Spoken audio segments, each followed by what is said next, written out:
नमस्कार, मैं हूं जानिश मसी और आप देख रहे हैं पब्लिकेशन न्यूज। कल बुधवार को आम आदमी पार्टी के राज्यसभा सांसद संजय सिंह की गिरफ्तारी को लेकर पूरे देश में प्रदर्शन हो रहे हैं। इसी पर हम आज चर्चा करेंगे पब्लिकेशन के ग्रुप एडिटर मिस्टर मुकेश वत्स के साथ। सर, पब्लिकेशन में आपका बहुत बहुत स्वागत है। धन्यवाद। सर, पहला सवाल मेरा आपसे ये है कि जो ईडी द्वारा संजय सिंह की पेशी आज राउज एवेन्यू कोर्ट में है, क्या उन्हें राहत मिलेगी या उनकी गिरफ्तारी तय है? इसकी राहत तो संजय सिंह को नहीं मिलेगी।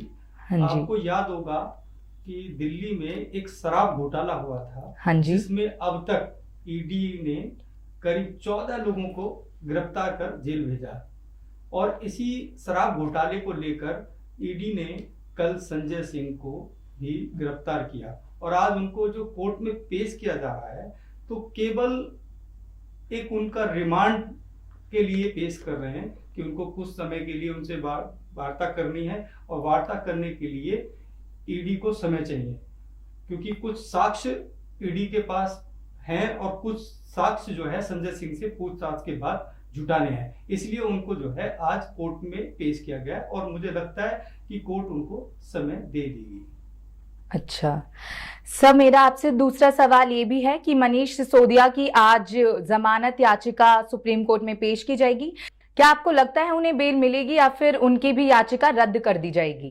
देखो, शराब घोटाले में अभी एक संजय सिंह को अरेस्ट किया है। हाँ जी। तो उनको बेल का तो सवाल ही नहीं उठता, उनको बेल मिलेगी, क्योंकि जब तक इस पूरे मामले में सीबीआई और ईडी अपनी जांच पूरी करके कोर्ट को नहीं बताता तब तक किसी को भी राहत मिलना बहुत मुश्किल है। मेरा अगला सवाल आपसे ये होगा कि अभी तक हमने देखा है 14 लोग इस शराब घोटाले मामले में गिरफ्तार हो गए हैं।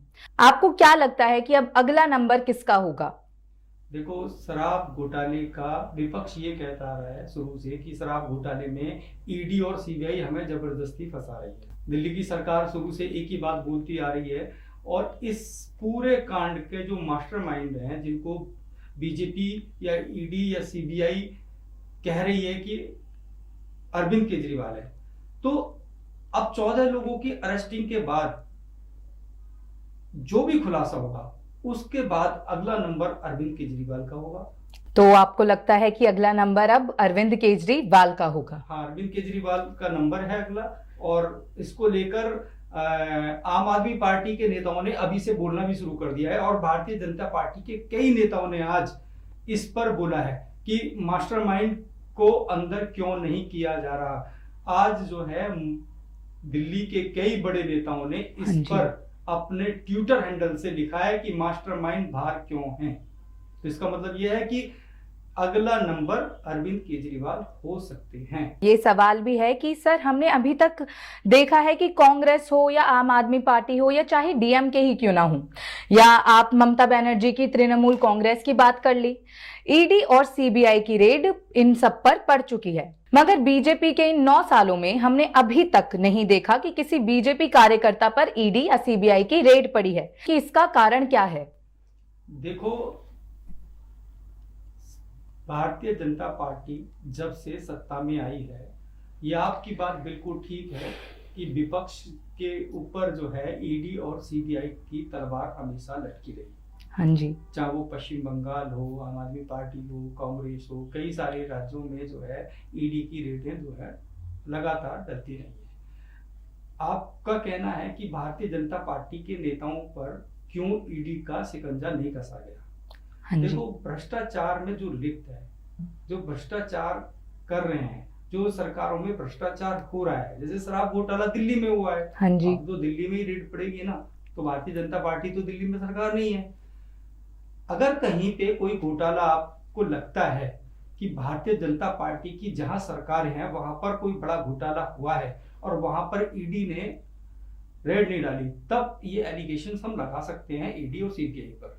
अभी तक कुछ भी भारतीय जनता पार्टी की जहां सरकार है इस तरह के घोटाले नहीं आए हैं, और जगह आए हैं तो ईडी रेड डाले। सर, आपको लगता है कि बीजेपी ने अभी तक कोई भी घोटाला नहीं करा है जिससे ईडी या सीबीआई उस पर रेड कर सके? देखो, मैं ये नहीं कहना चाहता कि बीजेपी ने घोटाला किया है, नहीं किया है। हाँ जी। लेकिन जब विपक्ष को पता है, विपक्ष को लगता है कि भारतीय जनता पार्टी की सरकार जहां जहां है वहां घोटाले हुए हैं, तो वो खुलासा करे ना।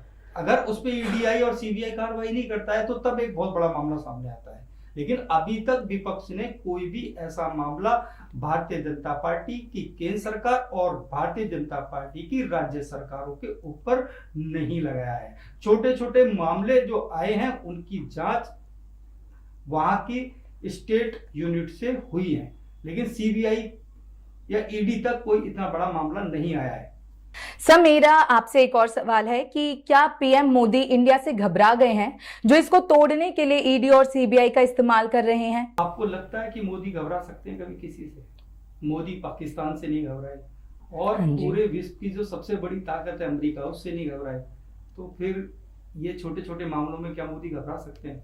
मोदी कभी नहीं घबरा सकते। मोदी ने जितने भी फैसले लिए बड़े स्ट्रांग होकर लिए हैं और आज तक जितने भी फैसले लिए गए सिर्फ एक किसान कानून वाला जो मामला था वही उन्होंने वापस लिया है। आज तक अभी तक कोई भी ऐसा मामला वापस नहीं लिया है। उन्होंने जो भी निर्णय लिए हैं बहुत स्ट्रांग लिए हैं, चाहे वो पाकिस्तान में जाकर हमला करना हो, चाहे वो अमेरिका की के साथ जो हमारे ताकत थी, जो अमेरिका हमें दबाना चाहता था उसको लेकर हो। लेकिन मोदी डरे नहीं है।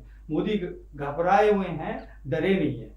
घबराना और डरना दोनों में अंतर है। देखिए क्या है कि विपक्ष को एकजुट होता देखकर केंद्र सरकार को लगता है कि ये जो जितने भी ये लोग इकट्ठे हो रहे हैं ये सब देश को ऐसी जगह लेके चले जाएंगे कि कोई सोच नहीं सकता। तो मोदी ने सोचा कि इन जो ये लोग घोटालेबाज हैं ये कभी सत्ता में नहीं आने चाहिए, इनको जेल के अंदर होना चाहिए। तो इसलिए मोदी ने जो है सभी पे इनकी जितनी जगह जगह जाके जांचें करवाई हैं ईडी से, सीबीआई से, और जो घोटाले सामने आए हैं उन पे कार्रवाई युद्ध स्तर पे कराई है। घबराए नहीं है मोदी। सर, लेकिन अभी आपने बोला कि वो घबरा गए हैं, वो डरे नहीं हैं, तो आपको सच में लगता है कि वो घबरा गए हैं? मोदी आम आदमी पार्टी या कांग्रेस हो, इन सब से जो अपने विपक्ष हैं उनसे घबरा गई है? क्या आपको ये सच में लगता है? जब पूरा एक जगह सारे लोग, हाँ जी, पहले आजादी के बाद से जितनी भी सरकारें चली हैं, जितने लोग यहाँ राजनीति में रहे हैं, वो जब एकजुट हो जाते हैं तो देखिए जो केंद्र में सही सत्ता में सरकार चला रही है तो उनको लगता है कि यार ये सब लोग इकट्ठे होकर अगर आ जाते हैं तो थोड़ा फर्क तो पड़ता है, इन सब चीजों से थोड़ा फर्क तो पड़ता है। तो मोदी जी ने देखिए ये इसका हालांकि इससे कोई मतलब नहीं है, हाँ जी, क्योंकि सीबीआई ईडी अलग पार्ट है, वो अपने स्तर से काम करती है, वो भ्रष्टाचार पे काम करती है, वो सारी चीजों पे काम करती है।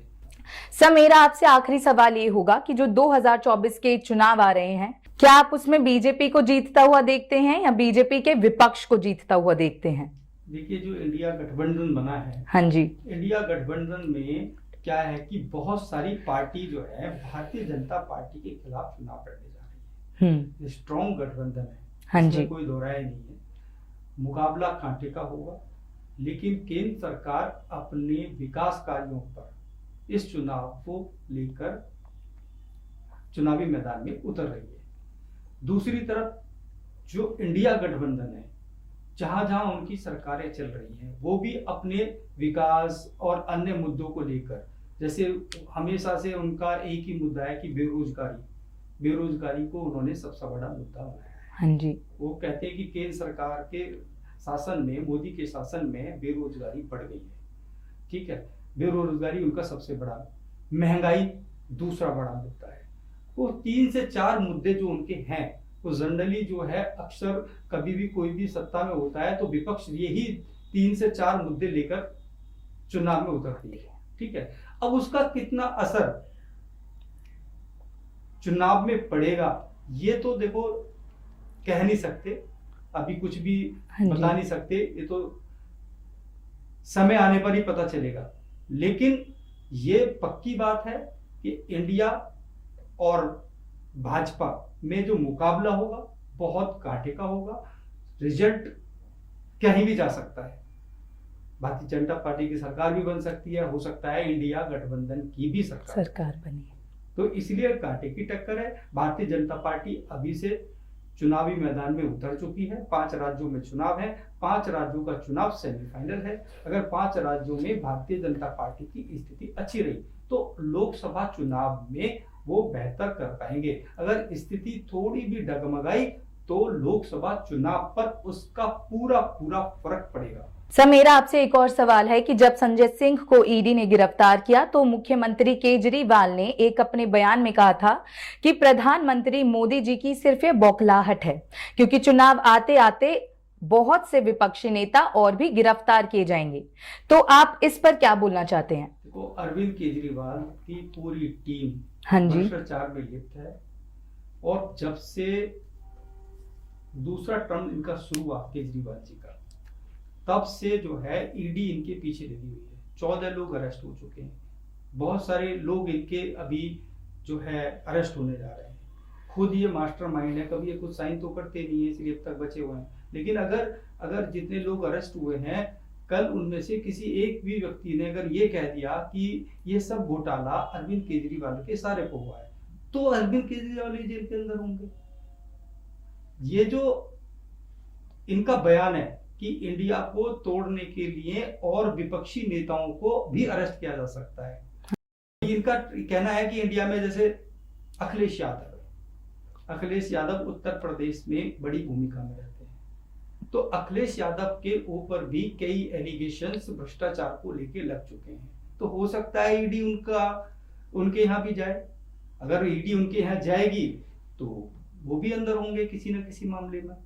तो ईडी अपना काम करेगी। जितने भी कांग्रेस में है या ममता बनर्जी है, जहां जहां वो कर रहे हैं, जहां जहां उनकी सरकार है, ईडी वहां पे अपना काम कर रही है, उन सरकारों की पर जांच कर रही है। अब विपक्ष को एक ही तरीके से विपक्ष एक साथ होके जहां जहां भारतीय जनता पार्टी की सरकार है वहां के घोटाले उजागर करे। अगर लगता है कि भी भारतीय जनता पार्टी अपने लोगों पर ईडी का शिकंजा नहीं कर रही है, तो आप जो है प्रेस को बताइए और ईडी में शिकायत करिए, कोर्ट जाइए। लेकिन आप जेल के अंदर पहुंच जाते हैं, बस केवल बयानबाजी करते हैं। बयानबाजी से काम नहीं चलने वाला। आपको केंद्र सरकार पर, उनकी राज्य सरकारों पर जहां भ्रष्टाचार हुए हैं उसको उजागर करना पड़ेगा, ईडी को बताना पड़ेगा, सीबीआई को बताना पड़ेगा। अगर कार्रवाई नहीं होती है तो माना जाएगा कि भारतीय जनता पार्टी विपक्ष को परेशान करने के लिए, इंडिया को तोड़ने के लिए सीबीआई और ईडी का इस्तेमाल कर रही है। सर, आपका बहुत बहुत धन्यवाद। संजय सिंह की गिरफ्तारी पर जो भी लेटेस्ट अपडेट आएगा, हम उसकी सारी जानकारी आप सभी तक पहुंचाएंगे। और ऐसे ही तमाम खबरों के लिए देखते रहें पब्लिकेशन न्यूज। धन्यवाद।